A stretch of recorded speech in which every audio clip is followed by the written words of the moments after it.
Hi అండి, welcome back to Rakshita tailoring. ఈరోజు నేనైతే 42 సైజు బ్యాక్ పార్ట్ స్టిచ్చింగ్ అయితే చూపించబోతున్నానండి. బ్యాక్ పార్ట్ స్టిచ్చింగ్ ఈ విధంగా చేయాలి. ఫస్ట్ మెయిన్ క్లాత్ అయితే ఉల్టా సైడ్ పెట్టుకుని దానిపైన లైనింగ్ క్లాత్ అయితే ఈ విధంగా ప్లేస్ చేసుకోవాలండి. పిన్స్తో మనం పిన్స్ పెట్టుకోవడం వల్ల మనకి మూమెంట్ అయితే బాగుంటుంది. మనకి అటు ఇటు కదిలిపోకుండా ఉంటుందండి. ఈ విధంగా పెట్టుకుని రౌండ్ మన హ్యాండ్తో చక్కగా ఈ విధంగా తిప్పుకుంటూ రౌండ్ అయితే ఈ విధంగా స్టిచ్ చేసుకోవాలండి. బిగినర్స్ అయితే కంపల్సరీ పిన్స్ పెట్టుకోవాలి. అప్పుడే మనకి నీట్గా వస్తుందండి స్టిచ్చింగ్ అనేది. ఈ విధంగా బ్యాక్ పార్ట్ అయితే మనం ప్లేస్ చేసుకోవాలండి. మెయిన్ క్లాత్కి నెక్ అయితే కట్ చేయకూడదు. కట్ చేయడం వల్ల మనకి కరెక్ట్గా రాదండి. మనం ఓన్లీ లైనింగ్ క్లాత్కి మాత్రమే రౌండ్ నెక్ అయితే కట్ చేసుకోవాలి. మెయిన్ క్లాత్కి కట్ చేయకుండా ఈ విధంగా మనం హ్యాండ్ మూమెంట్ అయితే మాత్రం నీట్గా మొత్తం ఆర్మ్ అంతా కూడా దాని మీద పెట్టుకుని స్లోగా ఈ విధంగా స్టిచ్ చేసుకోవాలండి. మనం సిల్క్ బ్లౌజులు అయినా ఏదైనా సరే అవి జరిగిపోతూ ఉంటాయి. మనం ఫాస్ట్గా కుట్టేయడం వల్ల మనకి కొంచెం బుడగలు వచ్చినట్టు వచ్చేస్తుందండి, సుంచులు వచ్చేస్తుంది. ఆ విధంగా లేకుండా నీట్గా ముందే మనం పిన్స్ పెట్టుకుని అరేంజ్ చేసుకోవాలి. అలా అరేంజ్ చేసిన తర్వాత ఈ విధంగా అయితే స్టిచ్ చేసుకుంటే మనకి బ్లౌజు ఫినిషింగ్ అనేది నీట్గా వస్తుంది. ఈ విధంగా చుట్టూ కూడా మనం లైనింగ్ని మనం జాయిన్ చేసుకోవాలండి. కింద సైడ్ కూడా ఎటువంటి క్రాసులు లేకుండా నీట్గా జాయిన్ చేసుకోవాలి. ఇప్పుడు ఎక్స్ట్రా పీస్ ఏదైతే ఉందో దాన్ని కూడా మనం కట్ చేసేసుకోవచ్చండి. మీరు బిగినర్స్ అయినప్పుడు కంపల్సరీ పిన్నులు దగ్గర పెట్టుకోవాలండి. సిల్క్ క్లాత్ అయినా ఏ క్లాత్ అయినా సరే అలా పెట్టుకోవడం వల్ల మనం స్టిచ్చింగ్ చేసేటప్పుడు మనకి ఇబ్బంది కలగకుండా నీట్గా ఉంటుంది. ఆల్ రౌండ్ చుట్టూ కూడా మనకి నీట్గా వస్తుందండి. ఎక్స్ట్రా ఏమీ లేకుండా మన హ్యాండ్ మూమెంట్ తోటే మనం స్టిచ్చింగ్ అనేది నీట్గా ఫినిషింగ్ ఉంటుందండి. దాన్ని ఎలా పడితే అలాగా మూవ్ చేస్తూ ఉంటే మనకి నీట్గా రాదు. ఈ విధంగా అయితే బ్యాక్ పార్ట్ స్టిచ్ చేయాలండి. ఇప్పుడు స్టిచ్ చేసిన తర్వాత ఈ ఎక్స్ట్రా పీస్ నెక్ దగ్గర ఉంది కదండి, అది మనం ఉక్సులు బెల్ట్కి తీసుకోవచ్చు. ఇప్పుడు కట్ చేస్తే ఏమన్నా హ్యాండ్కి ఏమన్నా పీసెస్ పడినా సరే ఈ నెక్ దగ్గర ఉన్న పీస్ అయితే మెయిన్ క్లాత్ మనకి యూజ్ అవుతుంది. దాన్ని ఒక పక్కన పెట్టుకుంటే మనకి హ్యాండ్ పీసెస్కి జాయిన్ చేసుకోవాలంటే మనకి సరిపోతుందండి. ఈ విధంగా జాయిన్ చేసుకోవాలి. ఇప్పుడు నెక్ పీస్ ముందు కట్ చేద్దామండి. నెక్ పీస్ కట్ చేసిన తర్వాత మిగిలిన ఎక్సెస్ పీస్ అంతా కూడా చుట్టూ మనం కట్ చేసేయాలి. కొంచెం 1 ఇంచ్ ఎక్స్ట్రా ఉండేలానే లైనింగ్కి మెయిన్ క్లాత్ ఎక్స్ట్రా ఉండేలా తీసుకోవాలండి. ఇది పెద్ద సైజు బ్లౌజు. షోల్డర్ వచ్చేసి 3.5 ఉండాలని కంపల్సరీ. 40 అబవ్ ఉంటే కంపల్సరీ షోల్డరు 3.5 పెట్టుకోవాలి. నెక్ అయితే 2.5 పెట్టుకుంటే సరిపోతుంది. 40 కంటే ఎక్కువ ఇంకా 44, 45 అలా ఉన్న వాళ్ళకైతే షోల్డరు 4 ఇంచెస్ కూడా ఉందండి. మనం నెక్ విడ్త్ 2.5, 3 పెట్టుకుంటే సరిపోతుంది. 48, 46 ఆ సైజు వాళ్ళకి అయితే మనకి 42 వరకు అయితే 3.5 షోల్డర్ పెట్టుకుంటే సరిపోతుంది. 42 అబవ్ ఉన్న వాళ్ళకి అయితే షోల్డర్ వచ్చేసి మనం 4 ఇంచెస్, 3.5 నెక్ ఏమో 3 ఇంచెస్ పెట్టుకోవాలండి. బాగా పెద్ద సైజు బ్లౌజులకి అయితేనే అలా వస్తుంది.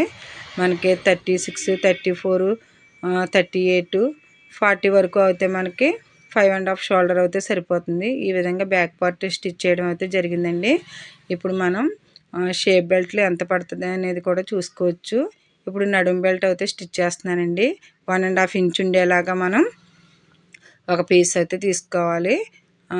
స్ట్రైట్ పీస్ ఒకటి తీసుకుని 1.5 ఇంచ్ ఉండేలా తీసుకుని వన్ సైడ్ అయితే మనం ఒక స్టిచ్ అయితే వేసుకోవాలండి. కొంచెం ఫోల్డ్ చేసి ఈ విధంగా అయితే స్టిచ్ చేసుకోవాలి.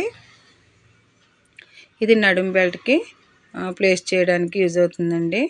ఒక్కొక్కసారి మనం పైపింగ్ చేసే బ్లౌజులు అయితే ఈ వేస్ట్ బెల్ట్కి కూడా నడుం బెల్ట్కి కూడా మనం పైపింగ్ చేసుకోవచ్చు. ఈ విధంగా 1.5 ఇంచ్ ఉండేలాగా దానికి బ్యాక్ పార్ట్కి సరిపడినంత క్లాత్ అయితే మనం తీసుకోవాలి. ఇలా తీసుకున్న తర్వాత మనం ఫోల్డ్ చేసి కుట్టింది పైకి వచ్చేలాగా పెట్టుకోవాలండి. ఈ విధంగా సరిపోతుందో లేదో చూసుకుని ఇప్పుడు మనం ఒరిజినల్ సైడ్ అయితే మనం దీన్ని పెట్టుకోవాలి. పెట్టుకుని బ్యాక్ బెల్ట్ అయితే స్టిచ్ చేసుకోవాలండి.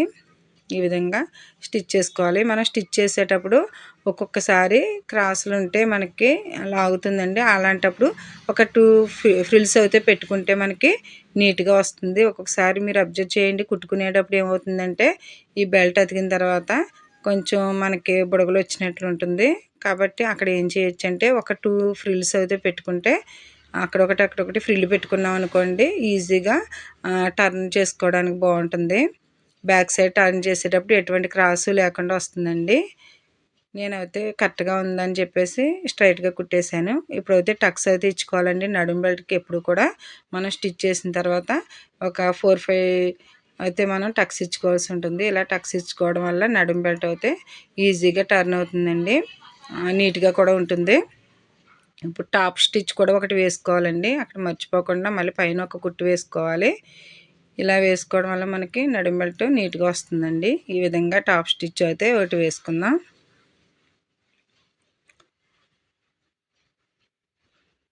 అలా ఫోల్డ్ చేస్తూ ఖర్చు మీదకి వచ్చేలానా మనం ఒక స్టిచ్ అయితే వేసుకోవాలండి.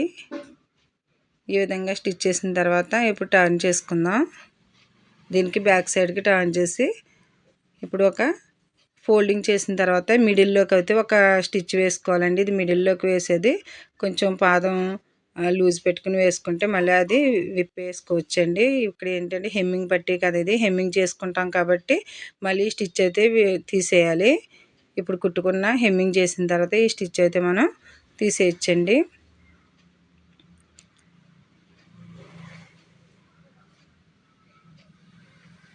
మీకు ఫస్ట్ పెట్టిన వీడియోలో కొంచెం ఫాస్ట్గా పెట్టానని చెప్పేసి ఇది కొంచెం స్లోగా పెట్టానండి ఈ వీడియో. అందులో పెద్ద సైజ్ బ్లౌజ్ కదా, దీని కటింగ్ వీడియో కూడా నేను పెడతాను. షోల్డర్ ఎంత పెట్టుకోవాలి, అసలు మెజర్మెంట్స్ ఎలా తీసుకోవాలి అనేది కూడా ఓ బ్లౌజ్ అయితే నేను ఛానల్లో పెడతానండి. మీరు ఇప్పటి వరకు కనుక సబ్స్క్రైబ్ చేసుకోకపోతే లైక్ చేసి సబ్స్క్రైబ్ చేయండి. బెల్ని క్లిక్ చేస్తే ఆల్ అనే ఆప్షన్ వస్తుంది, దాని మీద కూడా క్లిక్ చేయండి. మనం షేప్ బెల్ట్ వేసుకోవాలంటే ఇంకో ఈ విధంగా అవుతాయి. మనకి సైడ్ జాయింట్ దగ్గర ఫ్రంట్ పార్ట్ని అయితే ఈ విధంగా పెట్టుకోవాలండి. ఫ్రంట్ పార్ట్ని పెట్టి కింద సైడ్ని ఎంత వస్తుందో చూసుకోవాలి. అక్కడికి మనకు 1.5 వచ్చిందండి, కానీ మనకి జాయింట్ వేసుకునే సైడ్ని మనకి 2 ఇంచెస్ అయితే ఉండాలి. 2 ఇంచెస్ రావాలంటే ఖర్చులు కూడా బెల్ట్ ఖర్చుల్లో కూడా వెళ్తుంది కాబట్టి కంపల్సరీ 3 ఇంచెస్ ఉండేలానా చూసుకోండి. ఇదిగోండి ఇప్పుడు మనకి అక్కడ 2 ఇంచెస్కి అయితే మార్క్ చేసుకోవాలండి. బెల్ట్ అక్కడ కొంచెం ఎక్కువైంది కదా, ఫ్రంట్ సైడ్ బెల్ట్ అది క్రాస్గా అయితే మనం కట్ చేసేయచ్చు. అది క్రాస్గా కట్ చేస్తే అక్కడ చూసినప్పుడు మనకి 2 ఇంచెస్ ఉండాలండి. క్లాత్ కట్ చేసుకోవడం మాత్రం 3 ఇంచెస్ అయితే తీసుకోవాలి సైడ్ జాయింట్ దగ్గర. మనకి ఆ విధంగా చూస్తే మనకి కంపల్సరీ 2 ఇంచెస్ ఉండాలండి. 2 ఇంచెస్కి మార్క్ చేసుకోవాలి. మనకి ఫ్రంట్ షేప్ కొంచెం ఎక్కువ ఉంది కాబట్టి ఇప్పుడు క్రాస్గా అయితే ఒక లైన్ గీసుకుని అక్కడికైతే మనం కట్ చేసేసుకుందాం. Thank you friends. ఈ వీడియో కనుక నచ్చినట్లయితే లైక్ చేయండి, షేర్ చేయండి, సబ్స్క్రైబ్ చేయండి.